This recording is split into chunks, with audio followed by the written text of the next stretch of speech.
it's not that any parent is causing a kid to kill themselves, but you can create an environment at home that's full of presence, attunement, resonance, and trust. And a trust that life will be okay. And that it's about our relationships with each other and really doing things together for the greater good rather than worrying about any individual accomplishment.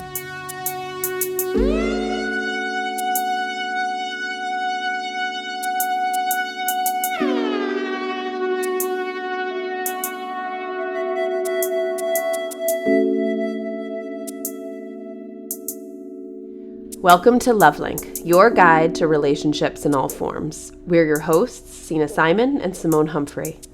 Our guest today is an expert on parenting in the brain. He has written 6 books on parenting, including New York Times bestsellers Brainstorm, The Power and Purpose of the Teenage Brain, The Whole Brain Child, 12 Revolutionary Strategies to Nurture Your Child's Developing Mind, and No Drama Discipline, The Whole Brain Way to Calm the Chaos and Nurture Your Child's Developing Mind. He is a professor at the UCLA School of Medicine, the co-founder of Mindfulness Awareness Research Center, and has a psychotherapy practice where he treats children, adults, and families. We're so excited to pick his brain on why attunement is so important in parenting, what presence looks like with a child, and why adolescents get such a bad rep. Welcome, Dr. Dan Siegel.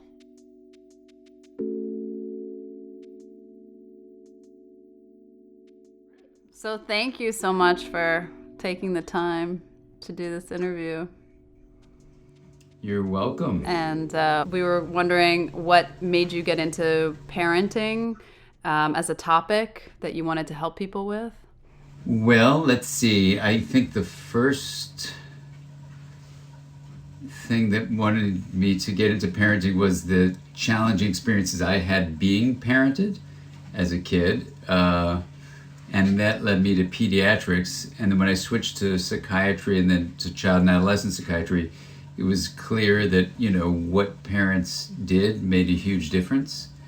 And so that was a second reason. And then a third reason was I became a researcher in parent-child relationships called attachment research. And then it was really clear that the parental's experience of presence or their self-understanding, self-awareness was actually the best predictor of how kids did.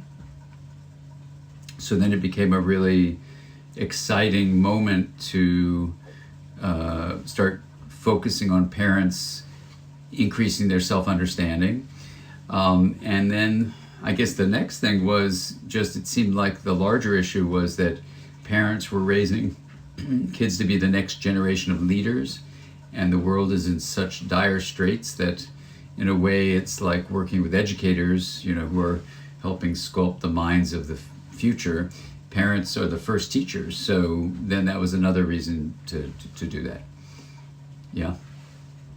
Can you explain what presence is in the kind of realm of your research, what presence is for parents and how that affects children? Yeah. So the word presence, of course, in everyday language means, showing up and being in a receptive, open, accepting state of mind. So that's for anyone. That's what, I could feel their presence, or they were really present. From an attachment point of view, what the research is so interesting is it shows that parents who show up, who are able to have this receptive state, have children who develop in an optimal way. And so the formal term for that is they develop secure attachment. But you can see the various forms of non-secure attachment as ways the parents haven't really been present for their kids in very specific ways. So, as a researcher, it was very interesting to learn that. As a clinician, it was very exciting to ask people about their experience of their parents being present or not. And then as an educator, it was a direct route of a skill you could actually teach, because you don't just have presence or not. It's actually a teachable skill. So then I just became kind of obsessed with, what is presence and what does it really mean to show up in a relationship, but not just for parenting, but for friendships, for romance, for whatever. And it turns out the same principles apply, even though it's obviously in different kinds of settings. So Tell us a little bit more about how you help people cultivate presence, because you're saying it's actually a skill that can be learned. Something parents can train themselves in. How do you help parents do that? Well, the one thing to start with is just in terms of how the mind functions. You know, you have two basic things to start with. You have the experience of energy flow that's like a pure flow, that you can think of it like a hose that lets water go through it, like a conduit. Or you can take that water and freeze it into, ice cubes and then construct something. It's still water that you're constructing with, but you're building like an igloo or building a statue. So the mind has both conduition, just pure flow, and it has construction. And the way the mind works is that the more you learn, the more you start filtering energy flow through your expectations and beliefs and memory. And so what you actually take from the sensory flow of energy, as you translate that into perception, you're already constructing what you perceive. So, not to mean any offense, but there's a phrase that I like to use: there's no such thing as immaculate perception. And so I used to work with John O'Donohue, who was an Irish Catholic priest, and I asked John, is that offensive to you? He goes, no, it's hilarious, like there's no immaculate conception. So perception and conception, talking, that kind of conceiving, thinking and coming up with ideas, it's those constructive processes that get in the way of presence. So that if a parent, wants to make sure their little boy is a football player, well, let's say this little boy is more like internally focused and very creative in the way that they're thinking about things. And maybe that little boy doesn't even think he's a boy. Maybe he has more gender identity, it's more fluid, or maybe it's feminine. To be present for that young child means letting go of your expectations he's going to be the football player, or even that he's going to be a he. And just really showing up for who that child is emerging as being, so your child feels seen and understood and accepted, So there you can see where someone not being present would manifest as putting your bias onto your child, and then the child would have a lot of problems because who they actually were wasn't consistent with how you were seeing them, because sight is a perception. So we construct perception, and it's that process of presence that allows you to get beneath the construction of perceiving and actually get more directly to sensing. And sensing is about as pure as you get in terms of feeling the flow of energy before it's constructed into some, what I call, top down or, filtered way of perceiving things. Does that make sense? It makes a lot of sense. And it makes me think about, a similar word, but maybe slightly different meaning of the idea of attunement. Being attuned, really kind of paying attention to the person in front of you, which is very difficult.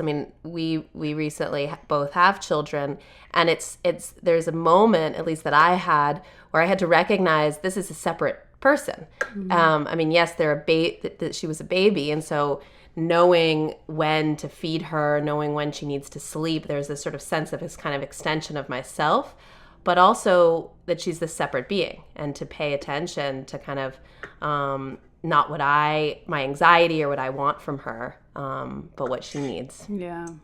Yeah, exactly. Well, she's lucky to have you. Yeah. That's beautiful. I'm a bit, as Sina knows, I'm a bit of an acronym addict. So the acronym I like to use for what you're asking about, Simone, is that it's the part we play in close relationships. So PART. So P is presence, A is attunement, and then there's the R and the T, which we can get to. But the presence is like a state of a receptive mind. The attunement is a little different. It requires presence. It's absolutely true. But it's different in that, at least the way I use that word for looking at attachment studies, it's the way a parent is focusing their attention on the inner world of the child. So, for example, some parents focus on just the behaviors that are seen by the eyes, right? The physical manifestation as action, right, in the world. And they're really attentive to behavior, and they have lots of ideas of what the proper behavior would be, or how to reinforce positive behaviors and try to decrease negative behaviors, all that stuff. But they miss the mind of the child. If the mind is a word used for the feelings and thoughts and perceptions and memories and meanings and beliefs and attitudes and hopes and dreams and longings, all of that under the term mind, with the notion that those are all subjectively felt experiences. They're very real, but they're in the inner world of the child. So a parent who's attuned goes beyond the eyesight where you see behavior and uses something that I like the word mindsight to actually see the subjective experience of the child, and not only attend to it, but to respect it, and that's what for me, that's what attunement is. You need to be present to be attuned, sure, but you can be present and not attuned. You could not have learned that, because that's another skill. Presence is a learnable skill. Attunement is a learnable skill. So if you didn't have that as a kid, you may just innately have presence, because some people do, but you had no idea that you could tune into the inner life of another person. And so then you're deficient in having developed that skill, but that doesn't mean you yourself are deficient. It means, you never got exposed to a tricycle, so you didn't know how to ride a tricycle. Now you're learning how to ride a trike. It's a skill. So attunement is a skill, and you need presence to have it, but it's different from presence. It's a focus of attention rather than an open awareness. It's a focus of attention on the inner experience of and you could say someone else, so that would be interpersonal attunement. But mindful awareness, for example, is a form of internal attunement. So, when I was first exposed to the world of mindfulness, I was already, an attachment researcher, and I was really fascinated to learn about this thousands of year old practice. And to me, through the bias of my own training, I see mindfulness as simply attunement that you learn interpersonally turned inward. That's beautiful, yeah. And how do you help parents develop attunement? What, is there for people? I mean, a lot of people are really misattuned. They're dysregulated inside. They live chaotic lives. I wonder how you help parents get attuned. And I think especially about as a parent, I've heard clients that I have in therapy talk about how sometimes their child brings out like more agitation and distress than anybody else can. Like they're so surprised by kind of who they become with their child, which is can be completely misattuned. Well, I'm going to say something, but I'm going to say it with a lot of love and understanding. This is hard, but when Rich, your dad, when Rich Simon called me the first time, it was back in 2002, 20 years ago, and he called and said, "Hey, you don't know who I am," and I didn't know who he was, because I was on the West Coast, and the psychotherapy network wasn't so big in the West. And he said, "But I've heard something about the brain and therapy and stuff. I don't know anything about that. Could you tell me about it?" And I was actually driving to pick up my son from camp, so it was a long drive. It was like a 3-hour drive. So we had this long, 3-hour talk, and he was like going, "Oh my God, you have to come, give the keynote address, and we'll do an article on this." I said, "Okay, I don't know what you're talking about, but it sounds good. It sounds like it'll be fun." So that began, what I tried to translate for your dad was, in terms of your wonderful question, that attunement requires that, for me anyway, as a clinician, that I understand, what's the mechanism of attunement for the individual. So then you could say, well, it means being present and focusing your attention. That's all beautiful. And it also is helpful as a clinician or educator, or even a parent, to understand, what happens in the body, including the brain and the head. But so this is where, back then, this was now the beginning of the new millennium, it had already been the case in the decade of the brain that neuroscientists were saying, stop talking about the left and right side of the brain. They're really not that different. And those very cautious statements were understandable because people were making outrageous and wrong generalizations. But if you knew the research, which fortunately I did, there's a huge difference between the left and right side of the brain. And even though they said, don't talk about it, I didn't stop talking about it. I'd written a book about it, The Developing Mind. And even though these cautions said, stop talking about it, I said, I'm not going to stop because it's what the science says. So to put it very directly, energy flow streams through your body, and the nonverbal signals that you pick up as energy flow patterns in terms of eye contact and facial expression and the tone of your voice, your posture, your gestures, the timing, like that, and the intensity of what you say, all those things. There's 7 basic ingredients to nonverbal communication. They are essentially perceived only by a right mode. So we'll call it mode rather than right side, but it's dominant on the right side of the brain. The left side of the brain doesn't know what to do with those signals. It just doesn't see any meaning in them, but the right side does. So the right side both takes them in and it sends them out. So that's a really interesting difference, right and left. The second thing to know is that, and this is why I'm so puzzled that neuroscientists said there's no difference, there's huge difference. The interiority of the body, that is the signals of your muscles and bones, your heart, your lungs, your intestines, literally internal signals of the body, we perceive them through something called intero for interior, perception. You make a map of all those interior signals only in the right side of your brain. And I'm not talking about the skin on the outside of the body because that crosses over. Your left skin is deposited in your right, a different part of the brain for the perception of touch. Yes, that crosses over, and it's on both sides of the brain. But the interior of the body is essentially a right-sided thing. So now you have the nonverbal signals right side, the feelings in your body right side, and then you look at this whole system of neurons that a colleague of ours discovered in monkeys. Another colleague of mine found them in the human brain in literally open skull surgery. I was with him the morning they analyzed the data, and he's like, we had to peel them off the ceiling because they found a huge number of actual neurons in a living human brain had these properties where they were perceiving the internal state of intention and responding only when an act that they were visualizing had an intention behind it. And so basically it's what we think is one of the neural mechanisms of what we're saying, attunement, where you're feeling the intentionality. The intention is a mental state, right?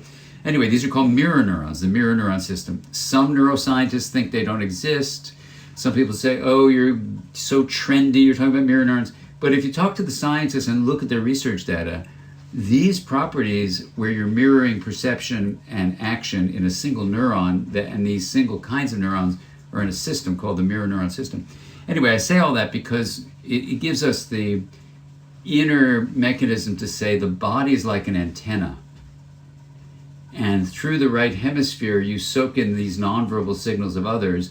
Your own body starts to do something called state simulation. You have 2 things that the mirror neuron system does. It simulates the state it's perceiving, and it imitates the behavior it's perceiving. So behavioral imitation, state simulation. What does simulation mean? It means I'm going to create in my body like a heaviness in my chest. If you're sad, I'm going to have heaviness in my chest and a feeling in my gut, literally in my body, not just being metaphorical. I feel it in my body. It comes up through this area called lamina 1, this first layer of the spinal cord, and up through also the vagus nerve, but then it's going to come to an area called the insula, which takes it up primarily to my right hemisphere. And it deposits it in a place that I could actually, if I'm not careful, I might just say that I'm sad. But instead I go, well, hold on. I'm feeling a heaviness in my chest, but look at these guys. Oh, they're sad. And so I'm tuning into their sadness because my body's like an antenna. This is a teachable skill. Interoception, we've shown this, my colleagues have shown this at UCLA. You can teach people to develop interoception. You can actually grow the insula. And once you grow it, you can show they have more empathy, and they have more of the ability to not only be aware of emotions in general inside of them and in other people, but they can actually regulate them more effectively. It's a learnable skill. So you can do interoceptive exercises that allow a parent, for example, to, fine-tune their antenna. And, they may have had difficult times in their own childhood, which is a fascinating thing, why someone wouldn't be able to do this. But they can overcome their adaptations, like to not feel my feelings, or, like in Mindsight, I have a case of a guy in his 90s who had no, interoceptive ability. His whole life, he said, when people said, how do you feel? I call him Stuart in the book. How do you feel, Stuart? And he goes, I don't know what they're talking about. What does that mean, how do you feel? What a ridiculous question. He was such a left-brain dude. He was a lawyer. You would not want to be on the other side against this guy. He would know every fact. He would know every rule. He would know every law, and he would rip your head off. And he would do it without any kind of emotion, and it would be terrifying. That's what he was known as in Los Angeles. And then when he became my patient, it was like, oh my God, because he was saying what an idiot I was, and I think I even did a thing for Rich about him in one of those what are they called? Those storytelling nights we used to do. I think I talked about Stuart. Yeah, but so I say this because even in his 90s, he didn't have the ability to develop attunement. And then his wife called me after he was in therapy for a little while, and she said, what did you do to him? Did you give him a brain transplant? He's like a different person. I've been with him over 60 years, and he's a different guy.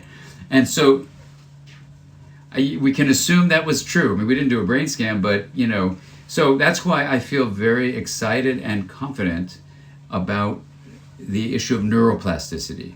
That if Stuart in his 90s could develop so much attunement, I mean, it's true that his wife was not used to it. She had so accommodated to a guy who was just a left mode guy, and she was happy about it. But it's oh my God, who's this guy in my bed now?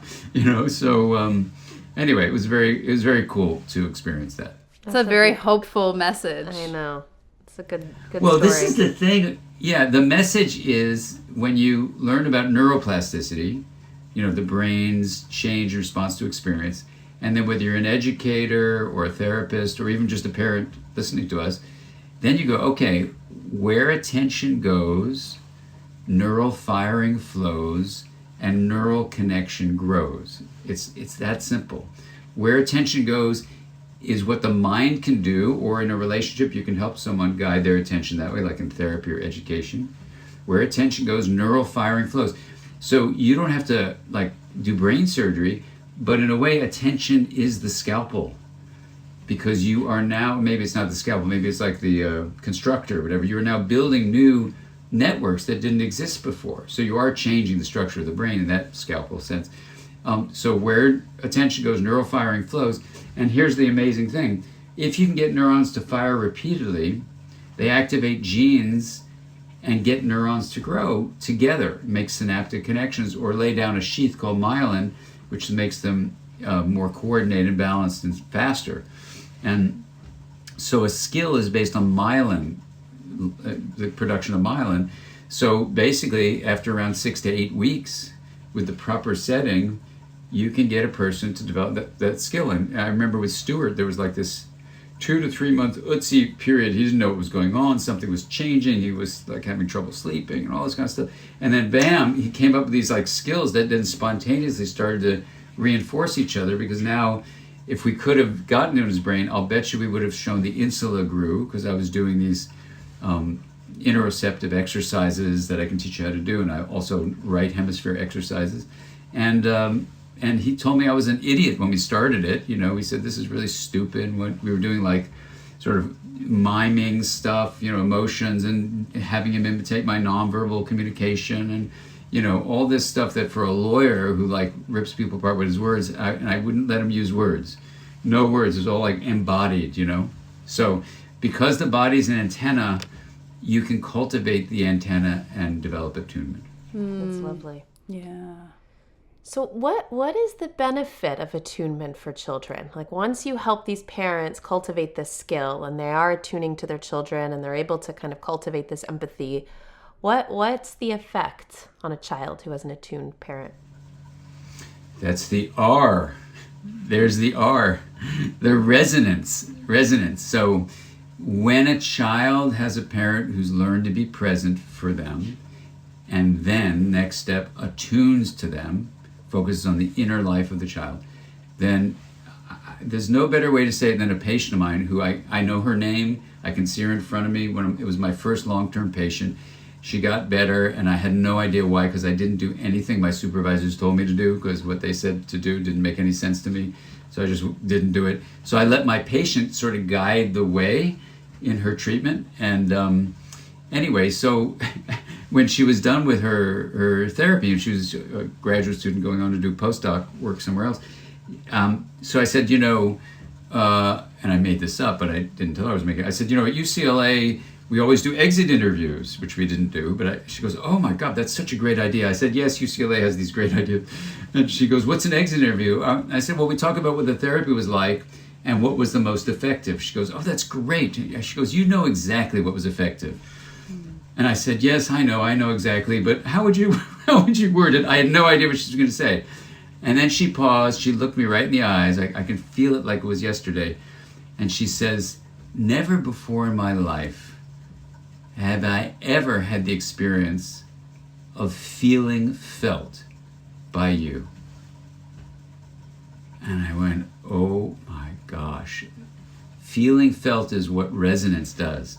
When you're present and attuned, then what happens, resonance is where, let's talk about the parent-child relationship, you allow your body to act like an antenna, so you feel your child's feelings, but you remain differentiated, but you're linked. So that's really important, because you don't become your child, but you feel your child's feelings. So the child's experience of that is, like my patient said, to feel felt. So you go from being only a me to also a we. It's joining. You're no longer alone in life. You used to be in your mother's womb, right? At one with the uterus. Then you come out and it's like really weird, right? You get hungry when you're never hungry before. You have to breathe, you never had to breathe before. You get cold, you were never cold before. There's all these things that for all those basic needs, you need your parent. So this is like literally a matter of life and death, but there's also the existential issue that used to be at one in that womb, and now you're out here on your own. So when a parent is present, attuned, and resonates with you, you feel felt, and you're now a we. And that's everything. Yeah. And I love that you distinguish between the boundary of the parent and child, because I have so many patients that had parents who could empathize, but then would get so distressed by their child's distress that the child ended up needing to take care of the parent, and learned that if I'm upset, it means turning to a parent and then taking care of them. And so I think that distinction, right, there's both learning how to empathize, but also learning to stay connected to the self, that I think is so important in what you're saying. Well, that is such a crucial issue, and in part that's maybe why some parents don't do it, because they know they're going to get fused with their child, and the differentiation will disappear in that fusion, and then the child will get confused in your fusion, right? Because who am I and who's my parent? It all gets weird, and that's a form of insecure attachment, or I like to call it non-secure, because it's not about the child being insecure. It's about a relationship not having had security, and people misinterpret the word insecure as a feature of the child, but it's not. It's a relationship statement. So to avoid all that, I just call it non-secure. Anyway, so in ambivalent attachment, which is about 15% of the non-clinical population, they've had this experience of intrusion of the emotional state of the parent into their own, and it gets confusing for exactly the reason you're powerfully pointing out. And this is where the overall concept of integration, which is a balance of differentiation on the one hand and linkage on the other, to me is so helpful to understand well-being, because in a parent-child relationship, When it's integrated, you develop secure attachment. What that means is I can tune into my child and be present without becoming my child. So resonance is not the same as mirroring. Resonance, like think about a guitar strings on, if you play a guitar, you hit the high E, the low E is going to resonate, but it's not going to become the other string. So that's the way to think about it. That's what harmony is based on, differentiation and linkage. You don't have everything get mushed together like blending. It's not becoming homogeneous. It's becoming part of an integrated whole, which is very different from blending. And so that's the resonance piece. And the T that the child also experiences, in addition to feeling felt, is trust. They trust that I can be my inner self, share that in a communication, and you don't get fused with me, and I don't get confused. I can feel like I'm a part of a we without losing me. And I trust in that. And there's lots of ways of describing that trust, but it's a physiological state of receptivity that's open, it's connecting, it's Steve Porges might call it the social engagement system is turned on. The Gottmans have written about trust. Trust is in many ways, Peter Fonagy, I'm just mentioning all these researchers, but Peter Fonagy has a great phrase that I think is really powerful called epistemic trust. Epistemology is how we come to know what we know. So in addition to these presence, attunement, resonance experiences, when we talk and create narratives about the nature of reality, if it's consistent with reality, we call that epistemic trust. But for a lot of people who've gone through abuse or neglect, there's a violation of epistemic trust. So even the way the parent is presenting what the world is like, there's something very wrong. And you just feel like something's really wrong here. And it's often hard to pinpoint it. But in therapy, that will often come up later. Like, wow, your parents were presenting a world like this, but actually that was a very distorted view of reality. So one phase of childhood that can be particularly difficult for parents, actually, would be adolescence, the teenage years, where there is a lot of differentiation, individuation that occurs, where the adolescent is kind of moving from the family, from the nest into the world. And there can be a lot of experiences of loss for parents, a lot of kind of like trying to hold on, a lot of conflict that can emerge. I wonder, from your perspective, what is it that's so difficult for parents about the adolescent period? Yeah, well, it's a great question. When my kids were going through adolescence, they're now young adults, but, I found that what I had been taught in pediatrics when I was a pediatrician and what I had been taught in adolescent psychiatry were so wrong. They were filled with myths that were wrong. And that was confirmed also now that I was hanging out with my kids' parents, and they were saying things that they had heard from their clinicians taking care of their kids about the nature of adolescence, and everyone was freaking out about it. So some of the myths, I think, create their own difficulties. Like, for example, adolescence is a horrible period of time. You just have to race through and get through and hope you make through it alive. That is absurd, but if you believe that as an adolescent or an adult, it will create its own worst nightmare. The other thing is, oh my God, adolescence is a period where hormones are raging out of control and it's just a nightmare. Well, hormones don't rage. They rise, sure, and that changes all sorts of things. But if you believe there was a chemical, like a hormone, that was going to rage out of control in your kid, you'd freak out too. Oh my God, like a, invasion of the body snatchers. It's totally wrong. It's scary. And when I was finishing the book called Brainstorm, I remember going for a hike, and I just happened to be hiking, and then I ran into two pediatric endocrinologists, right? Just on the hike, as life would have it. I was hiking in between editing this final part of the book. I said, oh my God, this is perfect. Is there anything, I'm saying in the book, there's nothing called a raging hormone, that everyone's talking about. Am I right? They go, you're absolutely right. There is no such thing as a raging hormone. So anyway, it was very exciting to get that from these academic endocrinologists. So that's the second thing. The third thing is, people see this period as a period when the individual, the adolescent, loses their mind. They go nuts. And you'll hear even adolescent psychiatrists make the most disparaging comments and these really insulting jokes about the adolescent, and I won't even say them here, but they're so offensive, and when they're said by a clinician, it's just like doubly painful. So here's what I would tell you, that when you look in the research on adolescence, you discover a couple things. Number one, a old student of mine, now colleague, Barbara Natterson Horowitz, and her colleague wrote a beautiful book called Wildhood, which is this academic review written in this beautifully accessible way about adolescence in non-human species.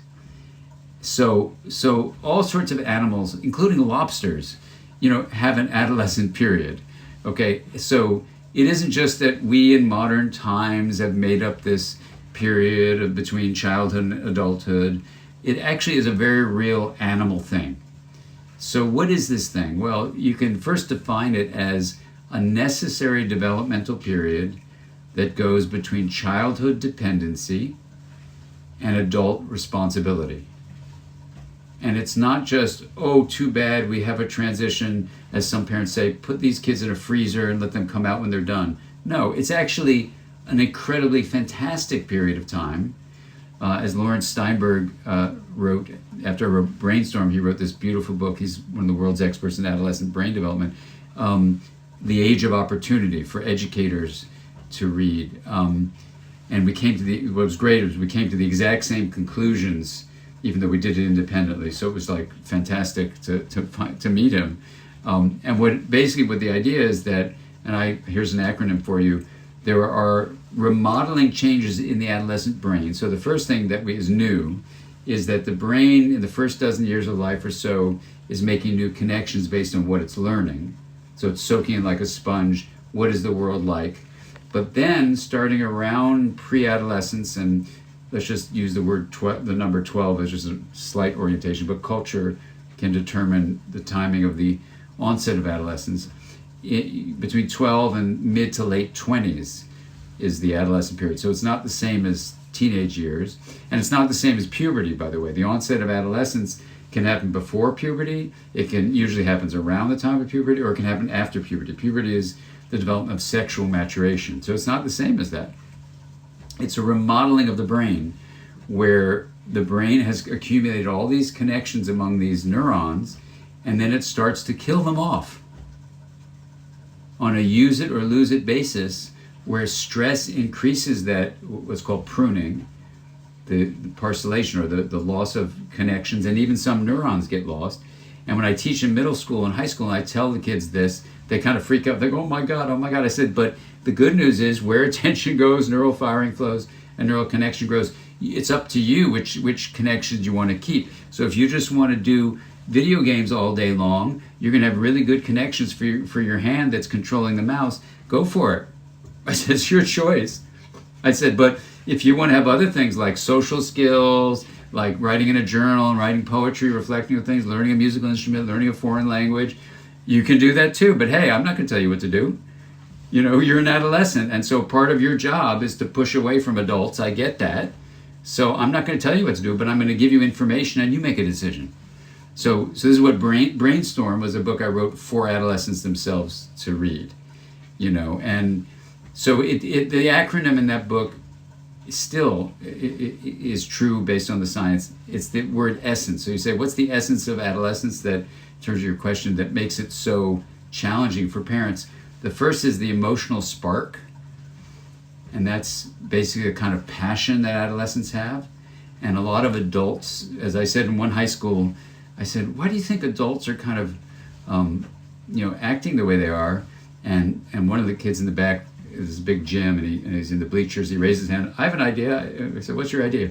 He goes, if we have an emotional spark, and that the SE is social engagement, and we have all these connections with other people, and we have the courage, and N is novelty seeking, and the CE is creative exploration, because we have got all this imagination going for us, and they've lost all that stuff, which a lot of adults have. They've lost their essence. Emotional spark is a passion, and the social engagement is our relationships with each other, which are so important in adolescence, and novelty seeking is the courage to try something new and take a chance.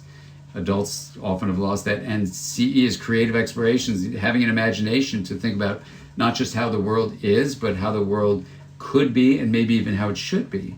So if you take the essence, and you see how these are all mediated in the brain, but forget the brain for a moment, but the remodeling of that brain creates this essence. And the research shows that if you as an adult hold on to your adolescent essence, you'll have a much more flourishing life. So when people say, adolescence is a horrible period, get through it as fast as possible, what I say, and this is what Steinberg came up with the exact same conclusion, no, it's the opposite.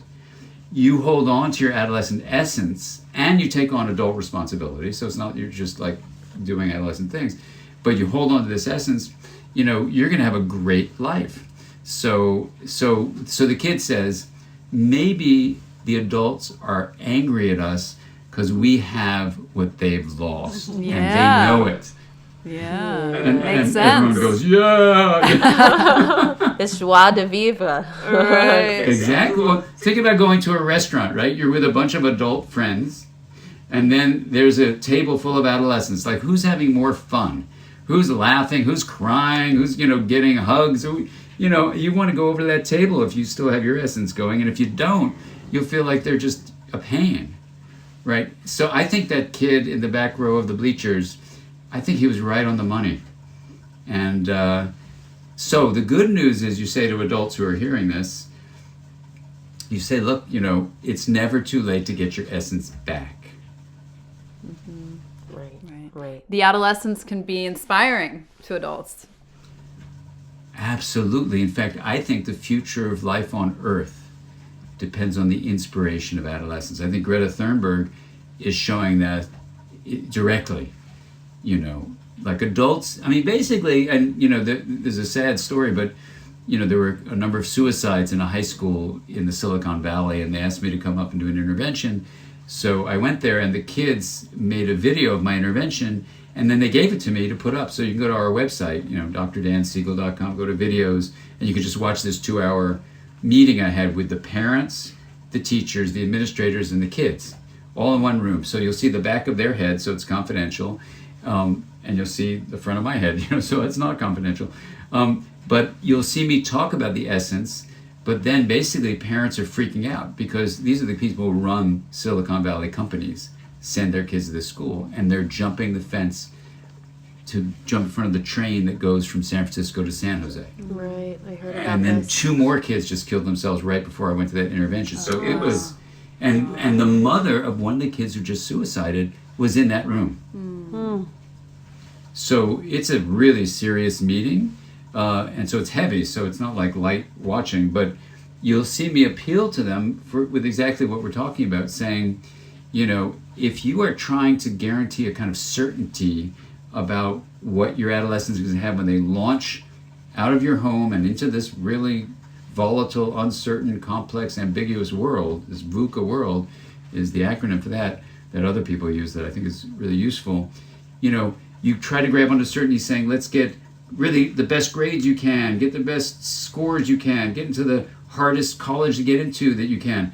All these things have an illusion of certainty that in Brooklyn, if you go to the Brooklyn Public Library, Rashid, the artist, has a quote there that says, having abandoned the flimsy fantasy of certainty, I decided to wander. And that flimsy fantasy of certainty, I think, is what a parent feels. You have very young kids, but as they get older, you'll see every cell in your body as a parent wants to protect that little kid. And then when they're 3 and they're going off to preschool, you want to protect them. And then they're in elementary school, you want to protect them. Now they're in middle school and high school, and you still want to protect them.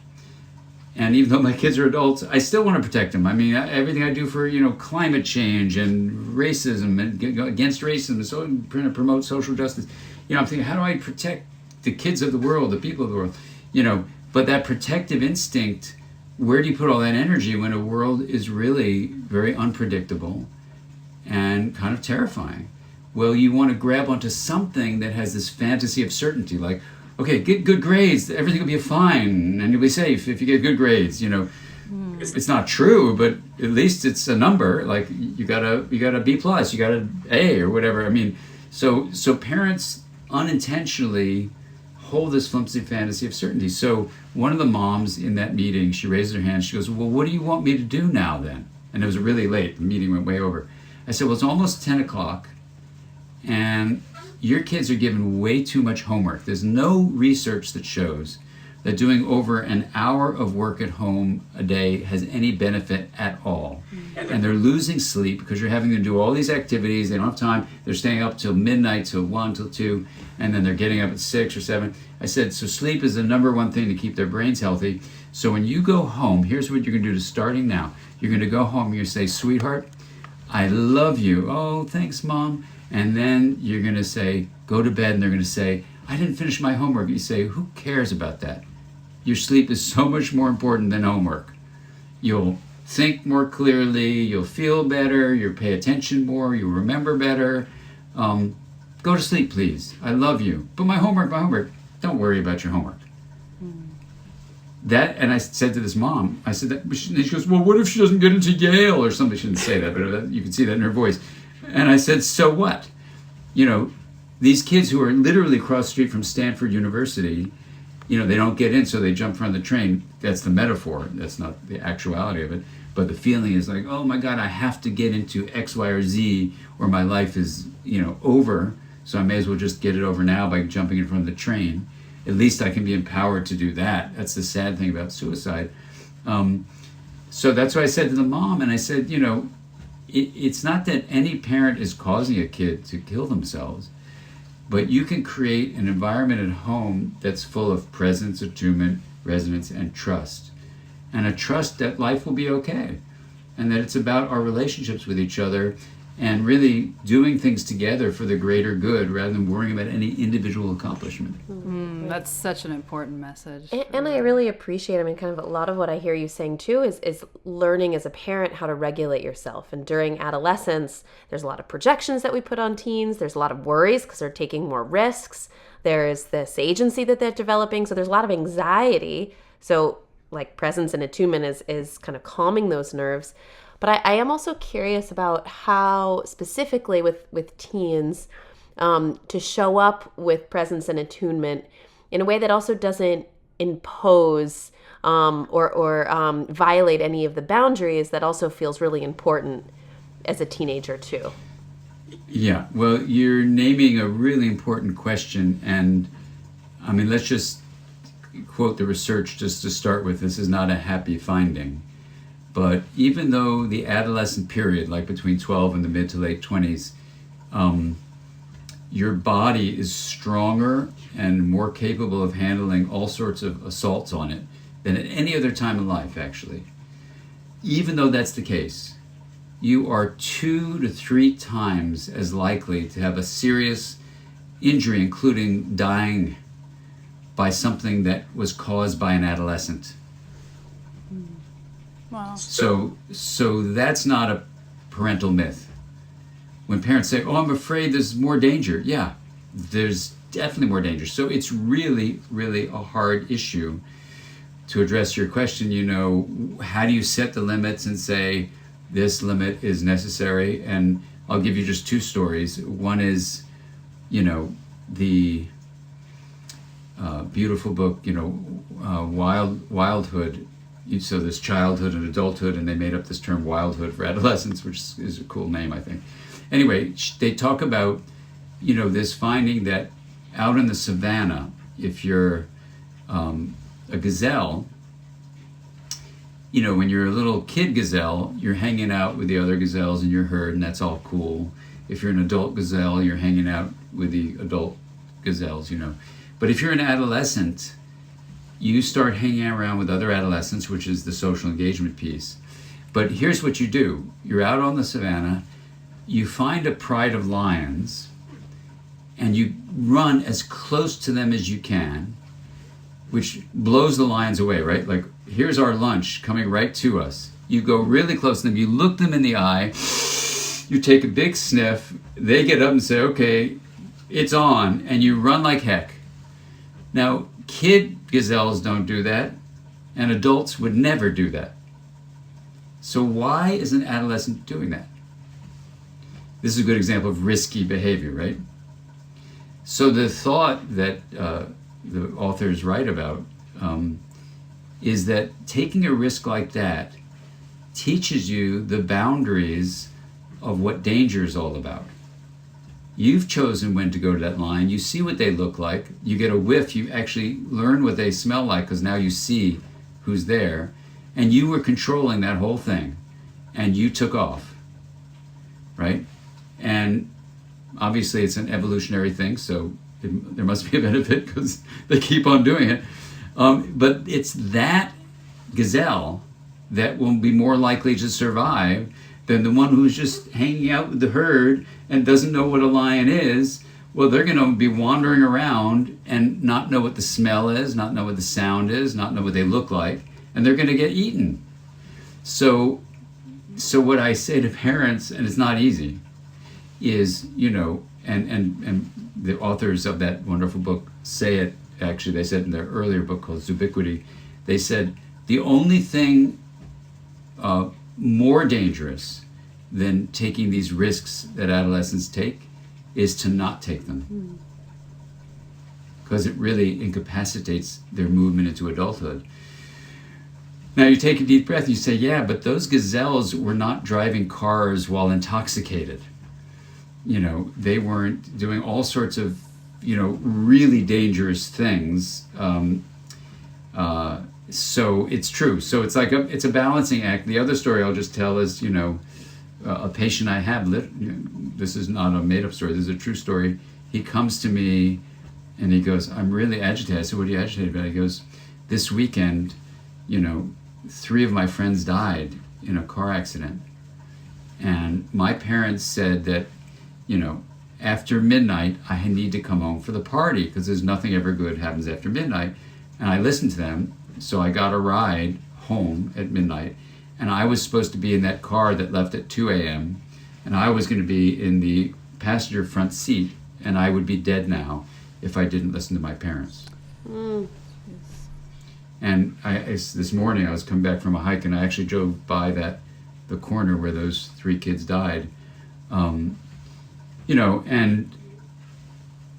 yeah, so when do you say, oh, I'm being too rigid for my 17-year-old to say, you should learn to be out in parties or, whatever, or do I give them a rule, at midnight you come home.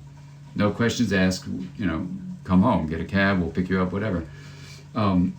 So especially when you add drugs and alcohol to the situation where the reasoning brain is shut off with alcohol. So then you've got this really difficult thing where a kid is already having, this shift in both reasoning. There's something called hyper-rational thinking, which sounds counterintuitive, but it's basically where you say, look, there's only a 40% chance of something bad happening. So if I really ask the question, what's the most likely outcome of driving 100 miles an hour? Well, 60% is greater than 40, so the most likely thing is it'll be really fun and exciting to drive 100 miles an hour, so I'm going to do it. That's called hyper-rational thinking. So adolescents actually overestimate the risk of danger. Their brain, in its hyper-rational mode, is just discounting the negative side. So a teacher of mine, one of my favorite teachers, was killed by an adolescent driving 100 miles an hour on a surface street. And 2 months earlier, he crashed his car, totaled it, and his parents just got him another sports car. Oh, God. Yeah, right. And then he died. I was also driving right past where he died today. So, these things are really serious. And part of why I wrote Brainstorm was, we need to give kids an internal compass so they themselves can say, I have hyper-rational thinking, I've got this other thing, which is my dopamine of the reward system is, the baseline levels are probably lower, but certainly the release levels are higher. One of the biggest things to release dopamine, which is your reward neurotransmitter, is novelty. So if I go 100 miles an hour, that's going to be so new. And then also, if my friends are going to hear about it, or if they're watching when I do it, then I'm really more likely to do it. The research is clear about that. So then, if you teach kids this and have them look to their gut and look to their heart, this internal compass, hopefully that will be an internal feeling where they'll say, I think I should do it, but my heart says no. And my gut says no, because you have 3 brains, So let me check in with each of my brains, and hopefully the vote is 2-1, and I don't drive 100 miles an hour. My teacher would still be alive today. Mm-hmm. It's so regulating for adolescents to understand what it is that's going on the inside. Oh my God. I mean, totally. I mean, I a friend of mine is a journalist, and she was reading Brainstorm on a plane when it first came, not when it first came out, when the paperback came out. And a kid is right across, an adolescent is across the aisle from her, and he leans over and he goes, "You know that book?" And she goes, "Yeah, do you know this book?" He goes, "That book saved my life." She goes, "Well, what happened?" And then he wrote a note to me on the plane, and basically what he said was he thought he was insane. He read Brainstorm to understand all these different things about remodeling and the different things, and he understood he wasn't insane. He was just having this shift in how he was thinking compared to how he used to think. So he wasn't losing his mind. His mind was reorganizing itself. And there are periods of disorganization and reorganization. And then once he understood that, he came to and there's mechanisms in the book that teach you how to develop this internal compass, develop presence, with this thing called the wheel of awareness and all sorts of stuff. So it was very sweet. So exactly what you're saying. He said that it was like a life changer to do that. Beautiful. Yeah. So as we're coming to an end of the interview, we usually ask people, is there anything that's inspiring you these days? Anything you're reading or watching or listening to that you would recommend to our listeners? Gosh, there's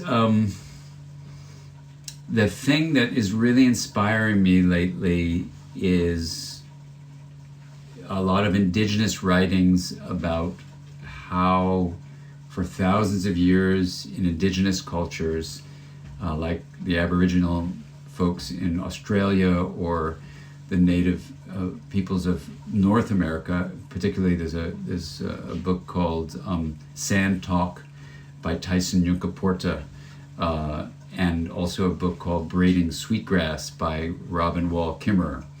And when you take those 2 books together, it's an incredible dive into what's called indigeneity, that is independent indigenous cultures come up with the same conclusion that the self is the system, that in our Western oriented, but let's just call it modern culture, we use the word self to mean the individual in the body. And I think the indigenous cultures and this indigenous wisdom has a huge amount to teach us, not only about a new way of reclaiming what the self really is, but actually when you look at issues of social justice and issues of climate change, this excessively differentiated view of what you might call a solo self, the self being separate, is probably about to kill us. And if we don't wake up as a culture, which means in schools, in organizations, in governments, at home for parents, how we raise our kids, to realize, we are an internal me, but there's also a relational we with not just human beings, but with all of nature. And when you put those together, you go me plus we is mui, so there's all sorts of groups where we can have this mui experience of honoring the gifts we come with to life individually, but then coming collectively together for the greater good. And that's what I'm super excited about. And I'm trying to articulate this in a book called Intra-Connected, which has been taking about 3.5 years to come into a form that it can be born into the world, which will come soon.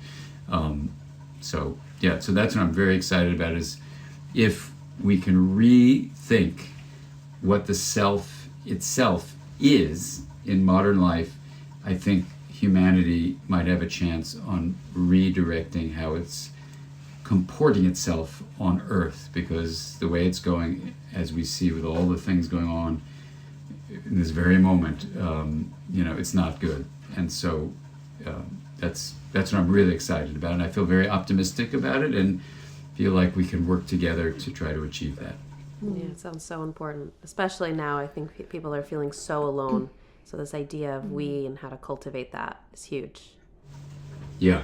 So absolutely. And where can people find your work, your books?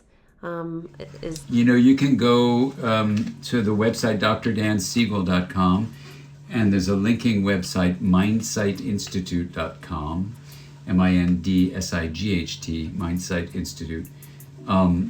Those would be the best places to get all sorts of resources that you can watch, including that video of the talk for parents, and a bunch of parenting stuff there. And there's the books you can get wherever you get books. Great. Thank you so much. Yeah, this was great. Lovely to talk to you.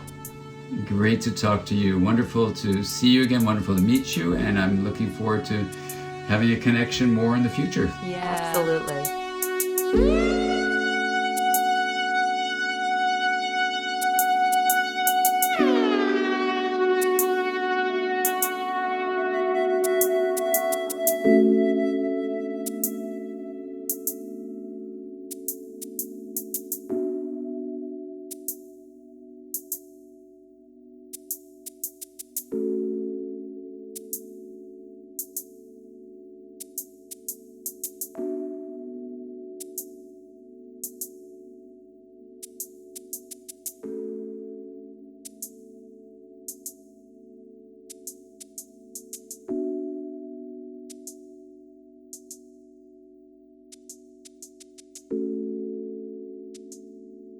Mm-hmm.